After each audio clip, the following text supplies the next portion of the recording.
Question number 4 में कह रहे हैं बेटा choose the correct option and justify your answer. आपको बेटा यहाँ पे अलग अलग पार्ट्स दे रखे हैं और उसमें कह रहे हैं कि उसको सॉल्व करो और बताओ कि उसका करेक्ट आंसर क्या है, और जो भी आपका आंसर है बेटा उसको जस्टिफाई भी करना है। जस्टिफाई यानी कि शो करके भी दिखाना है आपको, ठीक है। अब जैसे कि इसमें आपको क्या दिया हुआ है बेटा, आपको दिया हुआ है 9 sec square a minus 9 tan square a equals to 1। तो आपको बेटा ये दे रखा है, सॉरी इक्वल्स टू कुछ भी नहीं दे रखा, इक्वल्स टू में तो आपको कह रहा है कि निकालो कि क्या होगा।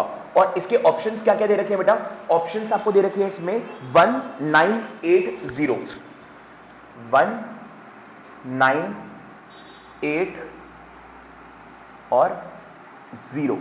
तो आपको कह रहे बेटा अगर मैं 9 square a minus 9 sec square a को सॉरी 9 सेक स्क्वायर a को माइनस करता हूं 9 tan स्क्वायर a से, तो मेरे पास क्या रिजल्ट निकलता है। तो देखो कैसे करेंगे बेटा इसको सॉल्व। यहां पे लिखते हैं 9 sec square a minus 9 tan square a।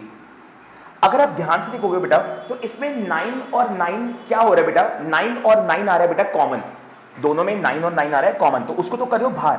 अंदर क्या बचेगा बेटा, sec square a minus tan square a। अब 9 और ब्रैकेट में बस ये चल रहा है। अब अगर आप बेटा आइडेंटिटीज को देखोगे तो मेरे पास एक आइडेंटिटी थी sec square a equals to 1 plus tan square a। मेरे पास एक आइडेंटिटी है बेटा sec square a equals to 1 plus tan square a। अब आप खुद देखो बेटा ये प्लस tan स्क्वायर a अगर मैं लेफ्ट में ले आऊं तो ये हो जाएगा sec square a minus tan square a equals to 1।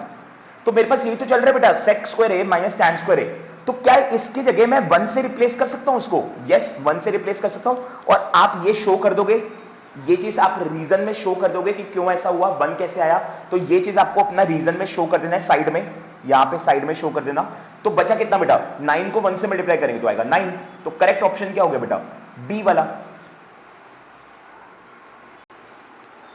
Question number 4 के सेकंड पार्ट में बेटा आपको दिया हुआ है 1 plus tan theta plus sec theta, और दूसरे ब्रैकेट में दिया हुआ है बेटा 1 plus cot theta minus cosec theta, और बीच में कोई साइन नहीं है बेटा, इसका मतलब क्या होता है मल्टीप्लाई। कह रहे हैं इसको सॉल्व करो और बताओ इसका क्या आंसर आता है। इसके जो ऑप्शंस आपको दे रखे हैं बेटा 0 1 2 एंड -1, यानी कि इसको सॉल्व करो और बताओ क्या इसका आंसर 0 आता है, क्या 1 आता है, क्या 2 आता है या -1 आता है।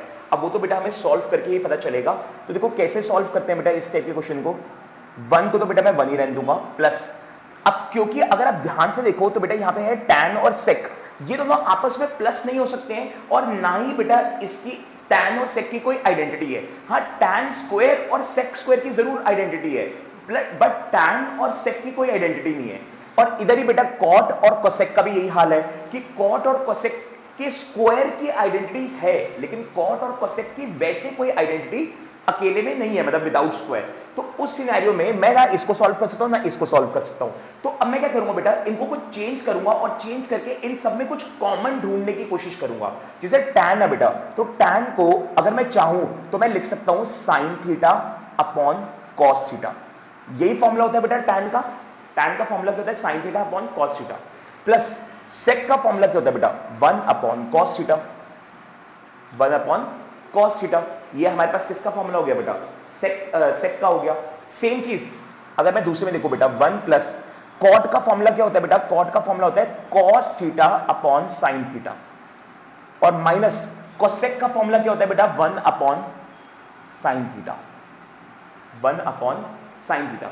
तो इस तरीके से बेटा मैंने इन सबको यहां पे क्या कर दिया है, चेंज कर दिया है, ठीक है। आपको यही कर लेना है। अब इससे देखो क्या हो रहा है, अभी तक सारे अलग अलग थे, देखो tan sec cot cosec, but इनके फॉर्मूले चेंज लगाने की वजह से बेटा इन सब में चेंज जो आया, अब वो कुछ ऐसा आ गया कि सब में कुछ ना कुछ तो कॉमन आ रहा है, जैसे sin cos कुछ तो कॉमन आ रहा है।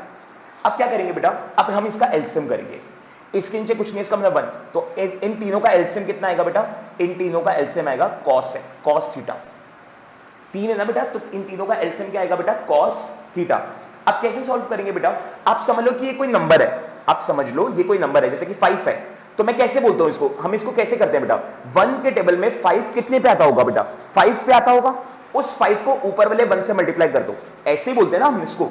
अगर मान लो यहाँ पे cos थीटा ना हो गया 5 होता, तो मैं इसको कैसे रीड करता, तो मैं इसको रीड करता 1 के टेबल में 5 कितने पे आता है, 5 पे, उस 5 को ऊपर वाले 5 से मल्टीप्लाई कर दो, तो कितना आ जाएगा 5, तो यहां पे अब मैं 5 नहीं बोल रहा, अब मैं बोल रहा हूं cos। तो 1 के टेबल में cos थीटा बेटा कितने पे आता होगा? cos थीटा पे आता होगा, क्योंकि 1 को किसी से भी मल्टीप्लाई कर लो वही आंसर आता है। तो 1 के टेबल में cos थीटा पे आता होगा, उसको ऊपर वाले 1 से मल्टीप्लाई कर लो तो cos थीटा ही आएगा। प्लस जब डिनोमिनेटर सेम होते हैं तो न्यूमरेटर वाला सेम होता है, यानी कि sin थीटा ही रहेगा। सेम चीज cos सेम है तो 1 का 1 ही रहेगा। तो ये मेरे पास बेटा पहली चीज होगी, ये मेरे पास पहला एलसीएम हो गया। सेम चीज दूसरे वाले के साथ,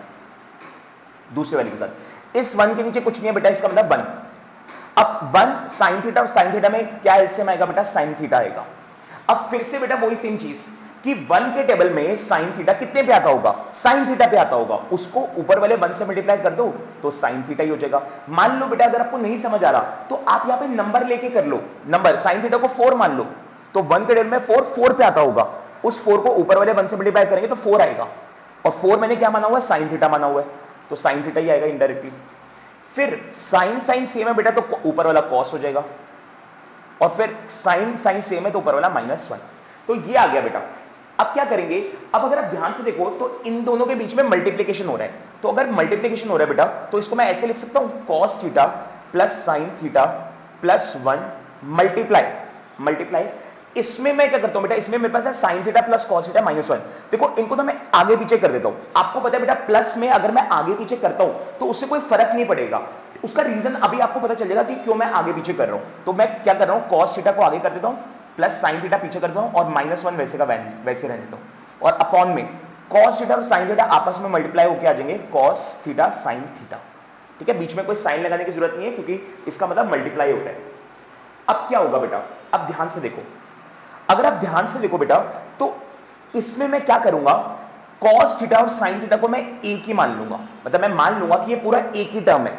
मैं यहां पे ये मानूंगा कि cos थीटा और sin थीटा एक ही टर्म है, और +1, और यहां पे भी cos थीटा sin थीटा एक ही टर्म है और -1। तो ऐसा करने पे देखो मेरे पास एक आइडेंटिटी लग रही है a plus B a minus B. क्या बोल रहा हूं बेटा मैं? यहां पे आप देखो cos थीटा और sin थीटा को मैं एक ही टर्म मान लूंगा, इसको मैं a मान लूंगा, और +1 तो चली रहे, इसको मैं b मान लूंगा। ऐसे ही यहां पे भी cos theta plus sin theta को मैं a मान लूंगा एक ही टर्म, और -1 की जगह b, तो b तो चल ही रहे वैसे का वैसे। तो अब ये आइडेंटिटी लग गई बेटा मेरे पास a plus B a minus B. तो a plus B a minus B की बेटा मेरे पास क्या आइडेंटिटी होती है? a square minus B square. क्या आइडेंटिटी होती है बेटा? a square minus B square. तो ऐसा करने पे मेरे पास क्या आ जाएगा बेटा? a मैंने किसको माना है? cos थीटा और sin थीटा को, तो इसमें आ जाएगा बेटा cos theta plus sin theta का square, cos theta plus sin theta का स्क्वायर, क्योंकि इसको मैंने a माना हुआ है, और +1 बेटा मेरे पास क्या है? b, तो आ जाएगा बेटा -1 का स्क्वायर, क्योंकि आइडेंटिटी क्या होती है बेटा? a square minus B square. ठीक है, तो ये मेरे पास यहां पे आ गया, ये मेरी आइडेंटिटी यहां पे अप्लाई होगी। लेकिन कैसे हो रही है बेटा अप्लाई? जब मैं cos थीटा और sin थीटा को एक ही मान के चल रहा हूं कि ये एक ही टर्म है, ठीक है, तभी हो रहा है, अदरवाइज नहीं होगा। और अपॉन में बेटा, अपॉन में cos थीटा और sin थीटा तो चल ही रहे, cos थीटा और sin थीटा तो चल ही रहे। अब क्या होगा बेटा? अब यहां पे मेरे पास है बेटा cos theta plus sin theta का होल स्क्वायर, तो आइडेंटिटी लग जाएगी बेटा a प्लस बी के होल स्क्वायर की। a प्लस बी के होल स्क्वायर की आइडेंटिटी क्या होती है बेटा? a square plus B square plus 2ab। तो यहां पे आ जाएगा बेटा मेरे पास, इसका मतलब a स्क्वायर यानी कि cos थीटा का स्क्वायर, cos स्क्वायर थीटा बोल लो इसको, फिर b स्क्वायर यानी कि sin स्क्वायर थीटा,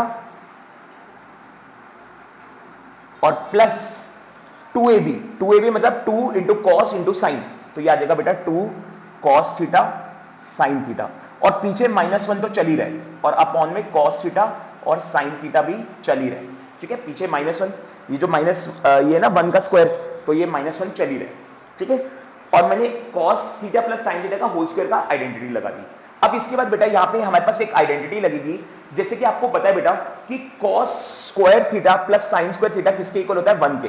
तो इसकी जगह, मतलब कि इसकी जगह मैंने यहाँ पे क्या लिख दिया बेटा? 1। cos square theta plus sin square theta की जगह मैंने क्या लिख दिया बेटा? यहाँ पे 1, और plus 2 cos theta sin theta वैसे ही रहेगा, और अब -1 वैसे ही रहेगा, और नीचे भी cos थीटा और sin थीटा वैसे ही रहेगा। अब इससे होगा क्या बेटा? अब अगर आप ध्यान से देखो तो ये +1 है, ये -1 है, तो 1 से 1 कट जाएगा, तो मेरे पास बचेगा सिर्फ बेटा 2 cos थीटा sin थीटा, और अपॉन में क्या चल रहा है बेटा? cos theta sin theta. ठीक है, तो अब यहां पे cos थीटा sin थीटा ऊपर वाले cos थीटा sin थीटा से कट जाएंगे बेटा, ये कट जाएंगे, हाँ, अगर बीच में प्लस माइनस होता ना तो शायद ना कटते, बट बीच में प्लस माइनस नहीं है, मल्टीप्लाई है। मल्टीप्लाई होते तो कट जाते हैं। अगर मान लो बीच में प्लस होता ये तो फिर ना कट पाते, बट क्योंकि बीच में कुछ भी नहीं है बेटा, मल्टीप्लाई है, तो मल्टीप्लाई में कट जाते हैं, और कटने की वजह से मेरे पास क्या बचेगा, सिर्फ और सिर्फ 2। तो ऑप्शन जो सी है बेटा, सी ऑप्शन आपको 2 दिया हुआ है, तो ऑप्शन सी जो है वो आपका करेक्ट ऑप्शन हो जाएगा।